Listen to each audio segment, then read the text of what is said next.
আল্লাহর শানের অনুপযোগী বাক্যালাপের কারণে মানিকগঞ্জের এক বাউলকে গ্রেপ্তার করা হয়েছে। তাকে গ্রেপ্তার করায় অনেকে প্রতিবাদ করছেন। এটাকে বাকস্বাধীনতা হস্তক্ষেপ হিসেবে দেখছেন তারা। আমার জানার বিষয় হলো বাকস্বাধীনতার সীমা কতটুকু এবং এ ধরনের দৃষ্টতার শাস্তি কি হওয়া উচিত। খুবই গুরুত্বপূর্ণ প্রশ্ন। বাকস্বাধীনতার সীমারেখা প্রত্যেকটা ক্ষেত্রেই কিন্তু আছে। যারা আল্লাহ তাআলা সম্পর্কে আজেবাজে উক্তি করার বিষয়টিকে বাকস্বাধীনতা হিসেবে দেখছেন এবং সে ব্যক্তি গ্রেপ্তারের প্রতিবাদ করছেন, আমি তাদের কাছে বিনয়ের সাথে প্রশ্ন রাখতে চাই, কেউ যদি বাংলাদেশের সংবিধান, বাংলাদেশ রাষ্ট্রের বিরুদ্ধে অবস্থান নেয়, কথা বলে, তাহলে তার সেই কথা বলাটাকে মত প্রকাশের স্বাধীনতা, বাকস্বাধীনতা হিসাবে তারা দেখবেন কি না? পৃথিবীর সকল স্বাধীনতারই একটা সীমানা থাকে। বাকস্বাধীনতা বলি বা ব্যক্তি স্বাধীনতা বলি, মত প্রকাশের স্বাধীনতা বলি, এ সবগুলোর কিন্তু একটা সীমা আছে। সীমাহীন বাকস্বাধীনতায় পৃথিবীর কোনো সমাজ, কোনো মানুষই কখনো পরিপূর্ণভাবে বিশ্বাস করে না।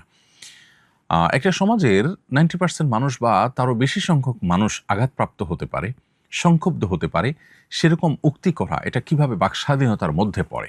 আপনি আমাকে, আমার বাবা মাকে তুলে গালিগালাজ করবেন আর বলবেন যে তিনি তার মতের প্রকাশ ঘটিয়েছেন, তিনি তার বাকস্বাধীনতা ভোগ করছেন। এটা কি কোনো সভ্য সমাজে গ্রহণ করবে? পৃথিবীর উন্নত দেশগুলোতে পর্যন্ত হেট স্পিচ বলতে একটা কথা আছে যে আপনি এমন কিছু কথা বললেন যেটা মানুষকে সংক্ষুব্ধ করলো, তাহলে এটাকে অপরাধ হিসেবে গণ্য করা হয়। কিন্তু বাংলাদেশে এক শ্রেণীর সেকুলার বামপন্থীরা তারা আল্লাহ এবং তার রাসূলকে নিয়ে কটূক্তি করলে তখন তারা বাকস্বাধীনতা এবং মত প্রকাশের স্বাধীনতার এই কথাটা নিয়ে আসেন।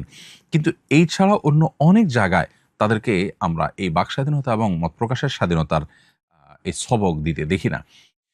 এটা খুবই দুর্ভাগ্যজনক একটি বাস্তবতা এবং এ ধরনের কর্মকাণ্ড যারা করে তাদেরকে কঠোর শাস্তির আওতায় আনা উচিত এবং এটার জন্য প্রয়োজনীয় আইনের সংস্কারও করা দরকার। কারণ বাংলাদেশের মতো সাম্প্রদায়িক সম্প্রীতির একটি উজ্জ্বল উদাহরণ যে দেশে রয়েছে, সে দেশে শান্তিপূর্ণ পরিবেশকে বিঘ্ন করবার জন্য দেশি এবং বিদেশি বিভিন্ন চক্রান্ত এ ধরনের কর্মকাণ্ড পরিচালনা বিভিন্ন সময় করে থাকতে পারে। বিধায় সেই পথ যেন কেউ ব্যবহার করতে না পারে, সেটা যেন চিরতরে বন্ধ করা যায়, সেজন্য কঠোর ব্যবস্থা থাকা উচিত। এবং তথাকথিত মত প্রকাশের স্বাধীনতা বা বাকস্বাধীনতার নামে এ ধরনের বিষয়গুলোকে যারা প্রশ্রয় দিয়ে থাকেন, তারা নিজের সঙ্গে প্রবঞ্চনা করছেন, প্রতারণা করছেন বলে আমরা মনে করি এবং দেশের মানুষকে তাদের ব্যাপারে সোচ্চার হতে হবে, সজাগ হতে হবে।